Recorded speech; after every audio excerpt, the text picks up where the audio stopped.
Hey salut survivants, c'est la Thor, j'espère que vous allez bien. Aujourd'hui on se retrouve pour une vidéo un tout petit peu react suite à la vidéo de Wobo qui nous parle en fait de nouvelles choses qui risquent d'arriver. Alors on l'a vu, on l'a senti un peu venir, mais on va dire que sa vidéo est tellement complète que je pense faire un react de ce que Wobo a fait et pas trop mal parce que peut-être la commu française n'est pas forcément bien ciblée là-dessus, ni ne connaît pas forcément Wobo. Donc si vous connaissez pas Wobo, c'est l'un des piliers, j'ai envie de dire, des infos sur Days dans la commu anglaise ou américaine, je sais pas exactement de quel coin il est. En tout cas, il est anglophone. Donc, n'hésitez pas à aller voir sa vidéo avant de regarder celle-ci.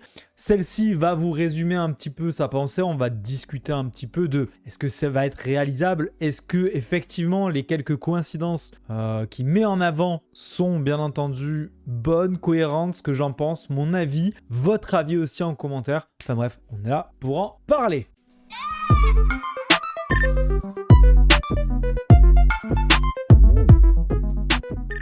Bon, bien entendu, survivants, avant de commencer cette vidéo, n'oublie pas de liker, t'abonner et partager en masse cette vidéo. Donc voilà, donc on commence tout de suite par la première chose qu'il a remarqué. Effectivement, il fouille vraiment pas mal ce Wobo.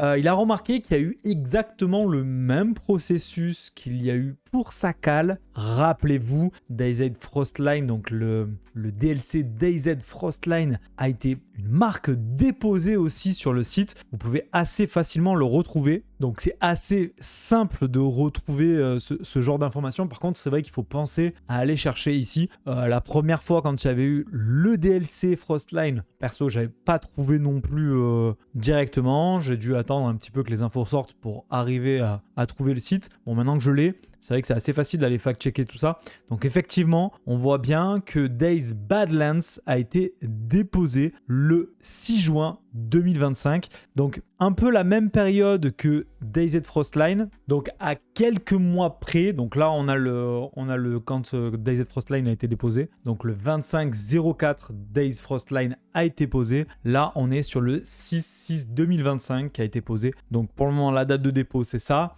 Est-ce qu'on va avoir à peu près le même temps de développement? C'est-à-dire que si on compte que DayZ Frostline a été déposé le 25-04-2024 et est sorti au mois d'octobre, est-ce que ce type de map, est-ce que DayZ Badlands, donc le nouveau DLC, correspondrait à la fin d'année? Ça correspondrait en tout cas au plan qu'on a eu de la roadmap. Donc pour moi, ça tirerait plus vers un côté décembre, voire même janvier 2026 pour la sortie de ce DSC DayZ Badlands. En tout cas, ce que l'on est sûr, c'est que le procédé de la dépose du DLC est exactement le même qui a été fait pour Sakal, donc pour Frostline. Donc, effectivement, la rumeur qu'il y a eu avec le petit trailer qui nous a été mis en place, c'est forcément que le DLC est attendu, à mon avis, c'est uniquement mon avis, que pour la fin de l'année. Donc du coup, maintenant qu'on a le nom du DLC Days Badlands, avant ce serait bon aussi juste d'expliquer ce que c'est un petit peu les Badlands.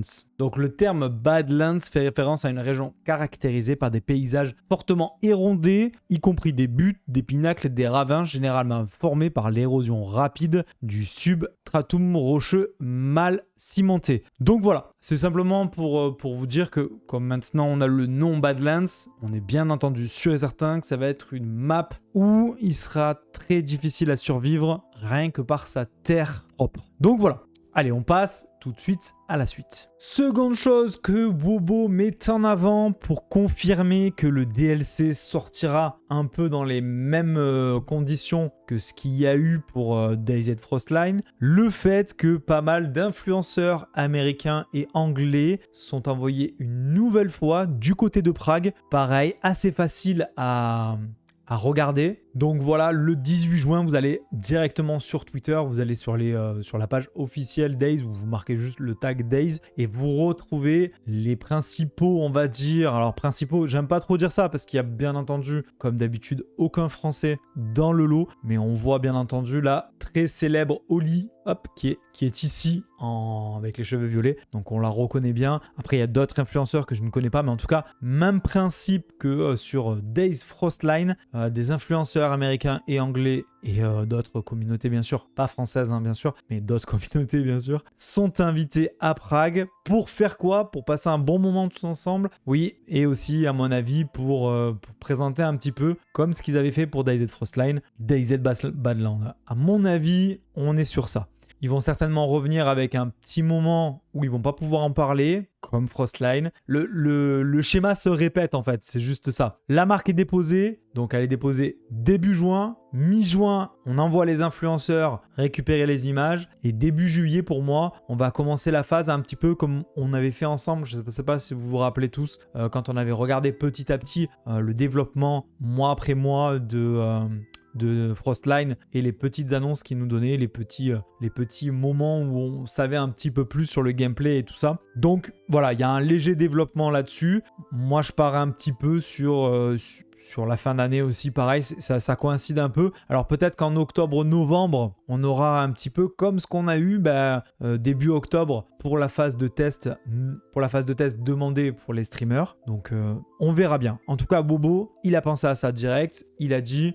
Voilà, beaucoup d'influenceurs sont invités, beaucoup prennent l'avion direction Prague, ça sent un petit peu la redite. Lui, dans sa vidéo, il dit aussi un petit truc, il dit que bon voilà, on sait que c'était Tanoa, l'origine, un petit peu la map qui était prévue en fait, qui était faite. Ils ont reskiné Tanoa pour la faire en Sakal, que l'on connaît bien aujourd'hui.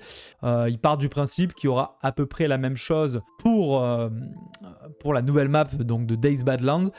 Il part un petit peu comme moi, c'est-à-dire que moi je pensais à un Takistan parce que c'est la map qu'ils ont depuis Arma 2, voire même Arma 3 il me semble, je m'y connais pas trop, mais en tout cas c'est une map qui va s'y prêter. Les infrastructures sont un peu différentes. Il pense un petit peu comme nous tous, qu'on en a discuté un petit peu en live, qu'il y aura des nouvelles mécaniques de gameplay. Bon, rien de nouveau sous le soleil, ça va être un tout petit peu comme ce qu'ils ont pu faire sur DayZ Frostline, c'est-à-dire qu'un nouveau DLC avec des nouvelles dynamiques et des nouveaux gameplays. Il pense aussi, comme ça va être une map qui va être vraiment vaste, qu'il va y avoir de nouveaux véhicules. Donc des nouveaux véhicules tout-terrain qui vont pouvoir nous aider à traverser cette map. Personnellement, moi ça j'y crois un moyen. Alors oui, il y aura des nouveaux véhicules, mais est-ce que le public va adhérer à ce type de gameplay? Je sais pas trop. N'hésitez pas à me dire en commentaire vous ce que vous en pensez. Et encore une fois aussi, il parle du fait que ce sera une map qui va être tournée vraiment exploration sniper. C'est une map avec vraiment beaucoup moins d'arbres, beaucoup moins de forêts, puisqu'on va être sur une méthode désertique au niveau de map. Donc, est-ce que ça va plaire à la communauté? Ça aussi, moi, j'y mets un gros doute. En tout cas, on va suivre ça de très très près. Et petit ajout donc du fait des véhicules qui parlaient dans la vidéo, il parle que certains devs de Bohemia jouent sur des chars en ce moment. Donc, c'est des gars qui sont aussi sur le développement de DayZ. Alors moi, personnellement, je pense que c'est pour Arma 4. Je pense que tous les regards sont plus tournés vers Arma 4 que DayZ en ce moment. C'est normal, il faut qu'il sorte un jour ou l'autre. Donc je pense que ce qui parle dans la vidéo, donc ce que parle Wobo dans sa vidéo, que les devs de DayZ, certains devs de DayZ font joujou avec des tanks, j'y crois un peu moyen, moi, au niveau du tank sur DayZ. On verra bien, je peux peut-être me tromper, mais je pense que quand il parle de nouveaux véhicules, pour moi, c'est vraiment des véhicules pour se déplacer d'un point A à un point B. Je vois pas trop ce que ça pourrait foutre un tank sur DayZ. Certes, c'est marrant, ça peut être fun et tout ça, mais c'est pas dans l'ADN de DayZ, on va dire. Comme les hélicos, comme peu importe ce qu'on en pense, mais c'est un peu là-dessus que je voulais arriver. Pour moi, il y aura des véhicules, oui, des nouveaux véhicules, oui, comme il y a eu sur Sakal, des véhicules, on a eu des bateaux, tout simplement. Ils ont amélioré aussi la stabilité de plein de choses sur Sakal. J'espère qu'ils vont faire pareil sur Badlands, même si je suis pas fan du concept de la map désertique. Écoutez, on verra bien, c'est toujours des nouveautés, on verra bien le prix aussi. Ça, c'est une autre affaire. Enfin, bref, survivants. Voilà, c'était à peu près tout ce que j'avais à vous dire sur Badlands. Il n'y a pas grand-chose à se mettre sous la dent, mis à part 2-3 trucs qu'on trouve. Je pense que les semaines et les mois qui vont arriver vont être plein de choses, plein de bonnes choses à trouver sur DayZ. Dans tous les cas, n'hésitez pas à vous abonner aussi à la chaîne de Wobo. Bon, ces infos sont en anglais, mais on a les traductions, on arrive à lire avec les sous-titres. Enfin bref, n'hésitez pas aussi à vous abonner à ma chaîne, bien entendu, si vous voulez un petit récap et avec mon avis, bien sûr, sur ça. Survivants, n'hésitez pas aussi à me donner votre avis dans les commentaires. C'est important, c'est très important de savoir un petit peu vous, comment vous vous positionnez. Je vais mettre un post communauté juste après que la vidéo soit sortie. Répondez-moi un petit peu sur, sur ce post communauté. Si vous êtes prêt à acheter le DLC Badlands, oui ou non? Ça sera assez simple comme question. C'est simplement pour savoir un peu, vous qui regardez cette vidéo, si vous êtes prêt à l'acheter. Et je mettrai dans les deux autres quel prix, quoi, entre guillemets. S'il fait plus de 20 € ou s'il fait moins de 20 €, votre positionnement là-dessus.